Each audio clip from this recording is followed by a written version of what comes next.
क्या? आप ऐसा देख रही जैसे कभी मेहंदी नहीं देखा इससे पहले। हम तो इसलिए देख रहे थे क्योंकि ऐसा कहते हैं जिसके हाथ पर मेहंदी अपना गहरा रंग छोड़ती है ना, उसका पति उससे बहुत प्यार करता है। लो भैया, इसका क्रेडिट भी आपके लल्ला को ही जाता है। हाँ नहीं नहीं, इसमें लल्ला का कोई कमाल नहीं है। कमाल तो है उसके नसीब का, जो उसे इतनी सुंदर और प्यारी बीवी मिली है। नजर ना लगे हमारी बहू रानी को।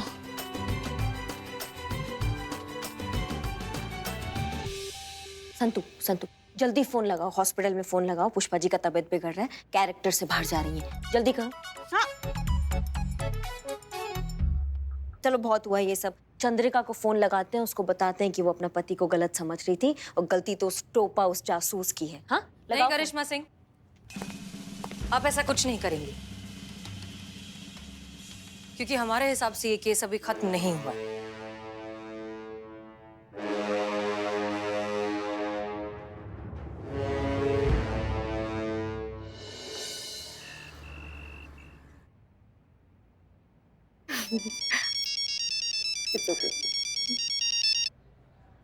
हेलो। हाँ चंद्रिका, कहाँ हो? कहीं भी हो सकती हूँ, मॉल में हो सकती हूँ, क्लब में हो सकती हूँ, कहीं भी हो सकती हूँ। चंद्रिका प्लीज। क्या प्लीज? हाँ, तुम खुद घर के बाहर जाके एंजॉय करो, पर बीवी चाहिए कि वो घर पे पानी का ग्लास लेके खड़ी रहे, है ना? तुम बाहर जाके गुलछर्रे उड़ाओ, क्योंकि वहाँ पे कहने और सुनने वाला तो कोई है नहीं। और मैं जरा घर से बाहर आ जाऊँ तो तुम्हारे फोन पे फोन आने लगते हैं। चंद्रिका मैं तो बस ऐसे। एनीवे, घर कब तक आ रही हो वापस? तुम बताते हो, या जो तुम टाइम मुझे देते हो उस टाइम पे घर आते हो कभी? चंद्रिका मैं जानबूझकर नहीं करता हूँ यार, हो जाता है, इट्स अ प्राइवेट जॉब। यहाँ टाइम के स्केड्यूल का कुछ फिक्स नहीं रहता। काश तुम समझ पाती। मतलब मैं ना समझूं? हाँ, अरे मैंने ऐसा कब कहा? नहीं नहीं नहीं नहीं, मतलब तो तुम्हारा वही था ना, इनडायरेक्टली ही सही। कह तो मुझे बेवकूफी रहे हो ना।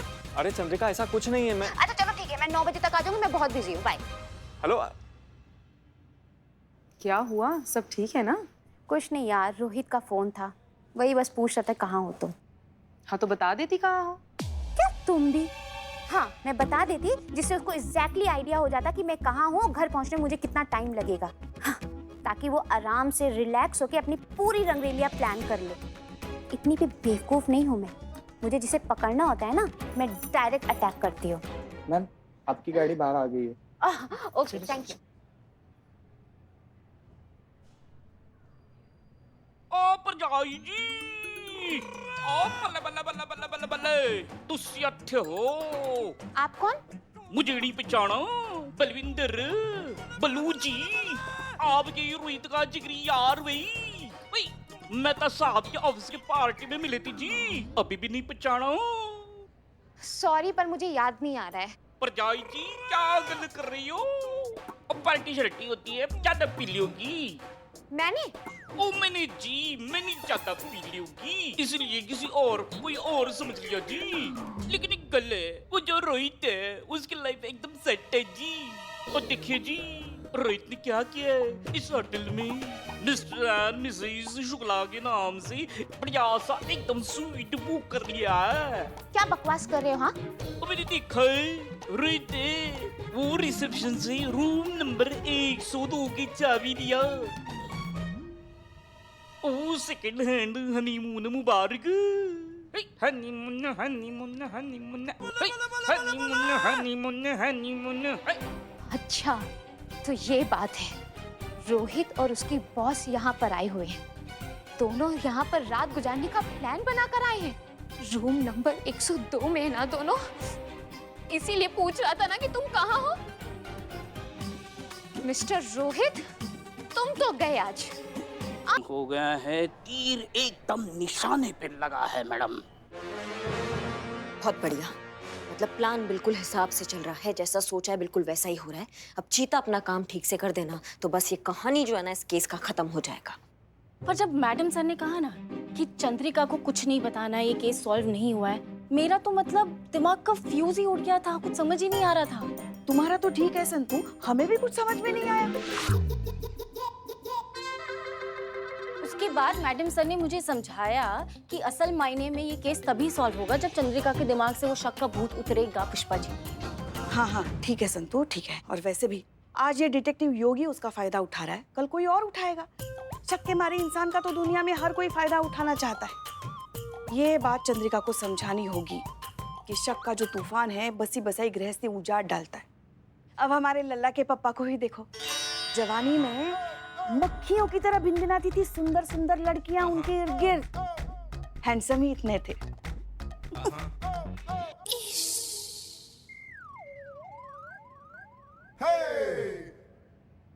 फिर हम अरे सुनो तो, आगे क्या हुआ ये भी तो सुनिए। फिर हमने लल्ला के पापा से कह दिया अगर आपने किसी के साथ भी चक्कर चलाने के बारे में सोचा भी ना तो हम बालकनी से कूदकर हमारी जान दे देंगे। फिर क्या, उन्होंने घर ग्राउंड फ्लोर पे ले लिया।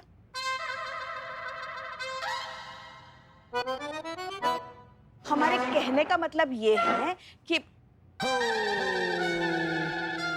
Sorry sorry sorry sorry. तो हम कह रहे थे कि हमारे कहने का मतलब ये है कि ये जो शक है ना बड़े बड़े रिश्ते ले डूबा है। अब हर कोई मैडम सर की तरह होशियार समझदार बुद्धिमान थोड़ी ना है जिन्हें ऐसी बातों का कुछ फर्क ही नहीं पड़ता। एक मिनट, इसमें मैडम सर बीच में कहाँ से आ गई पुष्पा जी? हाँ, आपको उन तस्वीरों के बारे में पता नहीं है ना, इसलिए आप ऐसा कह रही हैं। कौन सा तस्वीर पुष्पा जी? अरे वही तस्वीरें जो आज सुबह किसी ने एक एनवेलप में डाल के मैडम सर को भेजी है, जिसमें अनुभव सर की किसी लड़की के साथ ऐसी वैसी तस्वीरें हैं। का? हाँ, उनकी जगह कोई और होता ना तो अब तक तो सगाई टूट चुकी होती, मगर मैडम सर तो मैडम सर है। पहचान गई कि कोई ये तस्वीरों को जोड़ जाड़ कर मतलब फोटोशॉप। हाँ हाँ, वही फोटो की शॉप में जाकर ऐसी तस्वीरें बनाई हैं और मैडम सर और अनुभव सर के बीच में गलतफहमी पैदा करने की कोशिश की है। पुष्पा जी, आपने ये बात हमें बताना जरूरी नहीं समझा? क्यों बताते? जब मैडम सर की तरफ से ये बात खत्म हो चुकी है तो हम क्यों बात का बतंगड़ बनाए फिर? हाँ, पर कहाँ से आई है तस्वीर, किसने भेजा, ये तो पता होगा। नहीं, वो तो पता नहीं चला, मगर ये तस्वीरें भी बिल्कुल वैसी ही थी जैसी रोहित और उसकी बॉस की फर्जी तस्वीरें बनाई गई थी। इसलिए हमें तो लगता है कि ये काम भी उसी इंसान का है। संतु, वो एविडेंस वाला अलमारी में एक लैपटॉप पड़ा है, सामने रखा है, फटाक से लेकर आओ। योगी का? योगी से सबूत के तौर पे रखवाया है वकील को देने के लिए। इसमें पता चल जाएगा ना कि अनुभव भैया का फोल्डर है कि नहीं है, कहीं उसने कोई काम ना किया हो। नहीं, मगर उसके लैपटॉप में अनुभव सर का फोल्डर कैसे हो सकता है? वही पुष्पा जी, हम वही कह रहे हैं। आपने कहा ना कि ये काम जो है एक इंसान कर सकता है, तो हो सकता है रोहित का फोटो और अनुभव सर का फोटो एक ही आदमी ने फोटोशॉप किया हो। समझ रही हैं आप बात को? और ये योगी टोपा के अलावा और वो कौन हो सकता है? तुम लैपटॉप यहाँ रखो और देखो उसमें अनुभव सर का नाम का फोल्डर है कि नहीं।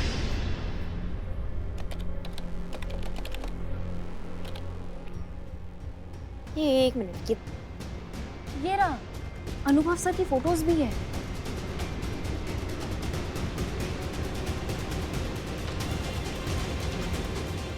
ये तो वही तस्वीरें हैं जो आज सुबह मैडम सर को भेजी गई थी।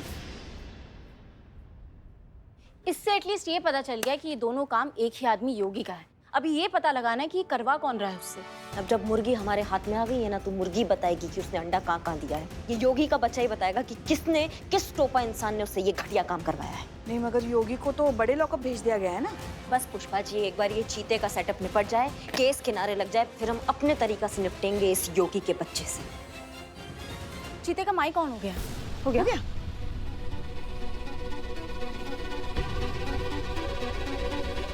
हाँ।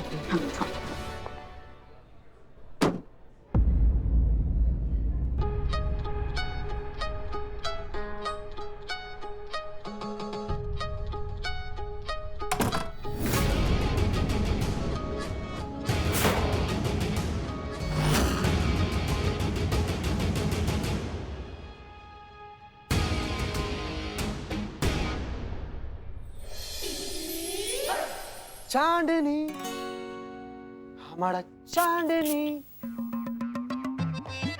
किधर था तुम? किधर था? तुम्हारा इंतजार में हम पानी पानी हो गया। ए हेलो, मैं कोई चांदनी वानी नहीं हूँ। और तुम कौन हो? कहाँ घुसे आ रहे हो? हम वही है जिसने तुमको हायर किया है। दिमाग खराब है क्या? खानदानी परिवार की शादीशुदा औरत हूँ मैं। पता चला था कि मेरा पति अपने बॉस के साथ यहाँ पे रंगरेलियां मनाने आया था, तो सिर्फ रंगे हाथ पकड़ने आई थी, पर शायद गलत कमरे में आ गई। गलत कमरा? अरे कोमलिका, अरे ओ जुलिका। दिले बहाड़ गुले गुलजड़ ये दरवाजा ऑटोमेटिक है। जब भी कोई इंसान इस दरवाजे से अंदर आता है ये ऑटोमेटिकली धपक करके बंद हो जाता है। तो खुलता भी तो होगा ना किसी तरह। खुलता है ना, एक खुलता है चाबी से। तो चाबी कहाँ है? चाबी? ए चाबी तो बाहर छूट गया। हाँ चाबी हमारे सामान के साथ बाहर छूट गया। पर तुम चिंता मत करो कोमलिका, हमारे गाड़ी में देखो हम तुमको बता रहे हैं होटल का भाई बंधु लोग आएगा, वो लोग दरवाजे तोड़ेगा उसके बाद से ही दरवाजे खुल सकता है। ऐसा कोई चांस नहीं है। साड़ी सुनो तो, अरे किधर जा रहा है तुम?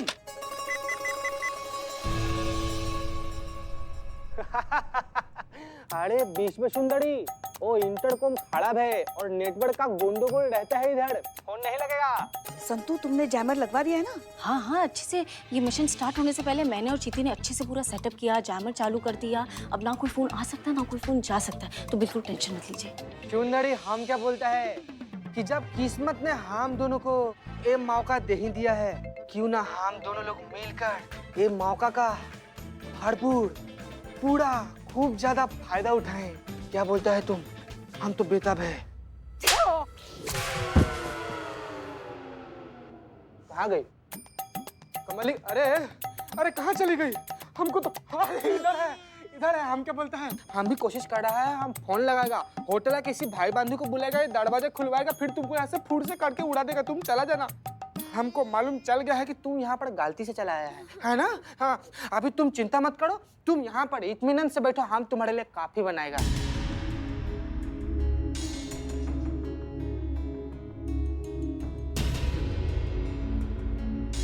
बीच में सुंदरी हम तुम्हारे लिए कॉफी लेकर आया है, एक कॉफी पियो। हम कोशिश करते हैं, ठीक? सॉरी सॉरी सॉरी सॉरी, चिल्लाना नहीं, हम डबल कपड़ा देता है। तुम जाओ कपड़ा चेंज कर लो, धो लो उसको, सब कर लो। सॉरी। चलो अब बहुत देर हो गया, चंद्रिका को वहां से निकालो, हमारा काम हो गया है। संतू मैं जैमर ऑफ कर देती हूँ, फिर वो रिसेप्शन से हेल्प लेके निकल सकती है वहां से।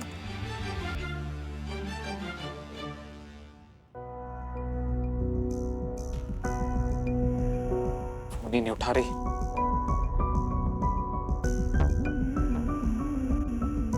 कहाँ थी तुम? टाइम देखा है क्या हुआ है? मैं वो अपने फ्रेंड के यहाँ गई थी। कौन सी फ्रेंड? मैंने तुम्हारी सारी फ्रेंड्स को फोन किया, तुम किसी के साथ नहीं थी। तुम उसे नहीं जानते, नई बनी है हाल ही में।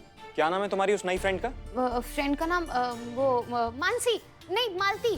फोन मिलाओ उसे, मुझे उससे अभी बात करनी है। तुम मुझ पे शक कर रहे हो?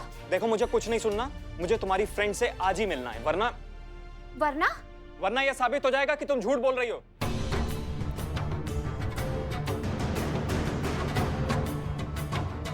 आज ही का दोस्त कहाँ से पैदा करूं?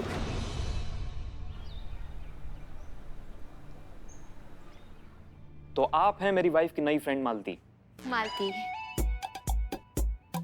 नहीं मानती। तो आपका नाम मालती नहीं मानती? मालती ही है। लेकिन अभी तो आपने कहा नहीं मानती। नाम मेरा मालती ही है। मैं ये कहना चाहती हूँ कि आप जैसा हस्बैंड अपनी वाइफ पर शक कर रहा है। तो आप दोनों की दोस्ती कैसे हुई? कैसे हुई मतलब? अब वैसे ही जैसे दो लड़कियों के बीच होती है। कैसे होती है? एवी पहली बार आप दोनों कहाँ मिले थे? कैफे में। इनके कहने का मतलब है जिम में जो कैफे है वहां मिले। एग्जैक्टली। कौन से जिम में? Fit and fine. लेकिन मेरी वाइफ तो पावर ब्लास्टर जिम में जाती है। अरे रोहित, उस दिन मैं फिट एंड फाइन जिम गई थी, वनडे का फ्री ट्रायल था ना, इसीलिए जस्ट फॉर ट्रायल। ट्रायल ऐसे आ रहे थे हम। तो कल रात आप दोनों साथ में थी? जी हाँ। हाँ कहाँ? मेरे घर पे। मेरे घर पे हम बातें इतनी कर रहे थे कि टाइम का पता ही नहीं चला, इसलिए इन्हें लेट हो गया आने में। बहुत बातें करती है रोहित ये। Excuse me.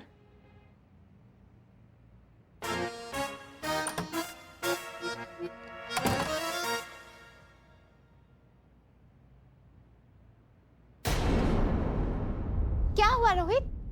क्या है ये? तो ये है तुम्हारी सच्चाई?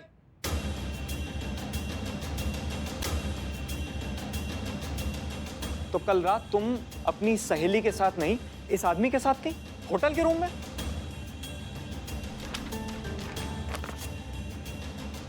नहीं रोहित, ये सच नहीं है, ये गलत है। इन फोटोज के अलावा और कुछ बचा है तुम्हारे पास बताने के लिए? सच मेरे सामने है, जो समझना था मैं समझ चुका हूं और कुछ समझाने की जरूरत नहीं है मुझे। Thank you. चंद्रिका, तुमने रोहित से झूठ कहा ही क्यों? शुरुआत से ही उसे सच बता देती। कैसे बताती मैडम सर, कहानी में फच्चर इतने सारे थे ना।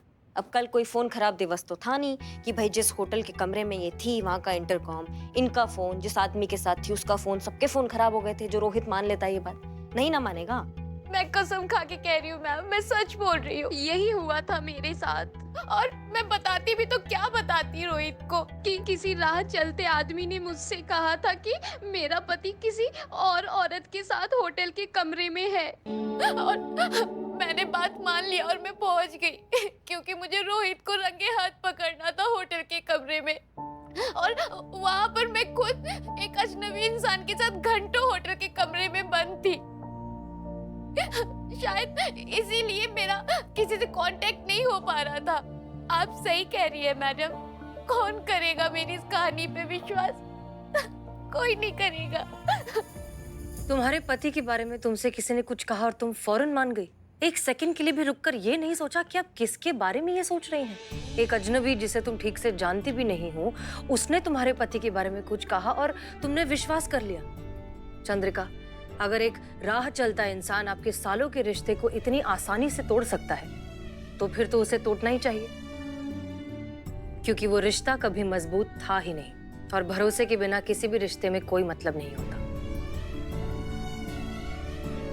देखो चंद्रिका, जिस तरह से इस सिचुएशन में तुम चाहकर भी अपने पति से सच नहीं कह पाई, हो सकता है कि रोहित को हजारों बार इस तरह की सिचुएशन से गुजरना पड़ता हो और वो तुमसे कभी डिस्कस नहीं कर पाता हो सकता है कि उसे अपने प्रोजेक्ट के बारे में डिस्कस करने के लिए देर रात तक फोन पर बात करनी हो सकता है कि अपनी फीमेल बॉस से प्रमोशन हासिल करने के लिए उसे शायद उसके पर्सनल काम करने पड़ते हो।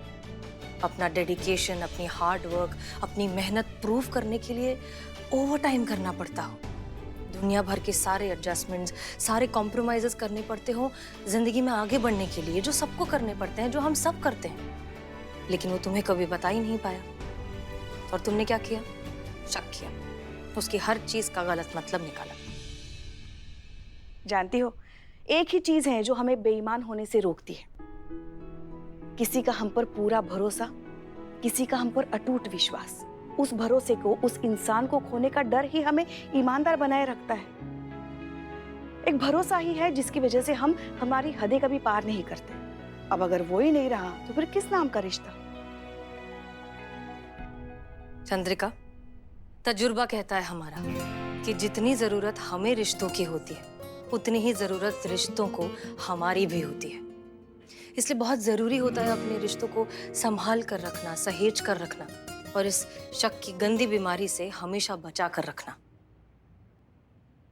तुम्हारे प्राइवेट डिटेक्टिव योगी ने हमेशा तुम्हें बेवकूफ बनाया। ये लीजिए, ये है ओरिजिनल फोटोज और ये है फोटोशॉप की हुई फोटो।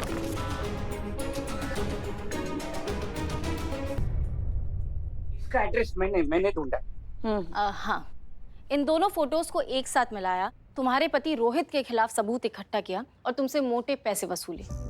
उस टोपा इंसान का यही काम है कि तुम जैसी शकी बीवी का इमोशनल इनसिक्योरिटी का फायदा उठाकर उनको उल्लू बनाकर उनसे पैसे हैंटना, ये काम है उसका। सब कुछ बर्बाद कर दिया मैंने। रोहित जैसे अच्छे इंसान को खो दिया। सब मेरी गलती है। कैसे मेरे जैसी पत्नी अपनी ईमानदारी पे भरोसा दिला सकती है जो खुद अपने पति पे भरोसा ना करती हो? सब मेरी गलती है। मुझे तुम पे पूरा भरोसा है चंद्रिका।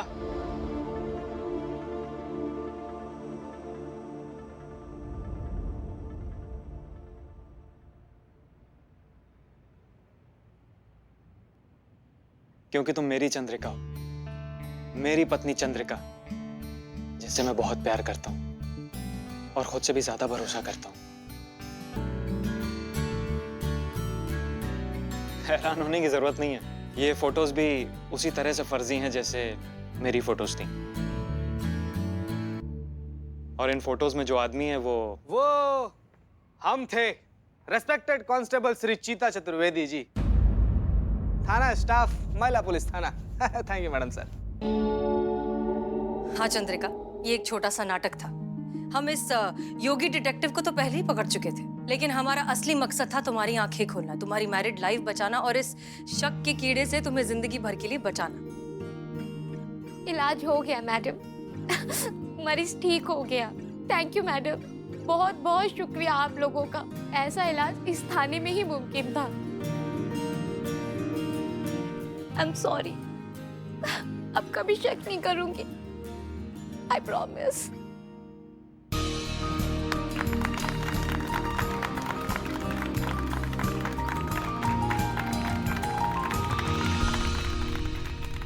गुड, इसी तरीके से एक दूसरे पर भरोसा करना सीखो। जिंदगी में ना बहुत से लोग आएंगे जो तुम्हारे रिश्ते को, तुम्हारे भरोसे को, तुम्हारे प्यार को तोड़ने की बहुत कोशिश करेंगे, लेकिन अगर एक दूसरे पर भरोसा हो तो कोई कुछ नहीं कर सकता। इसलिए अपनी मोहब्बत पर एतबार होना बहुत जरूरी है।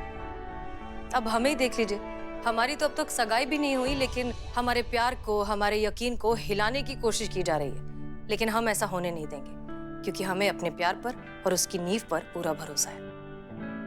Thank you so much ma'am, बहुत बहुत शुक्रिया आप लोगों का। Thank you madam, thank you so much.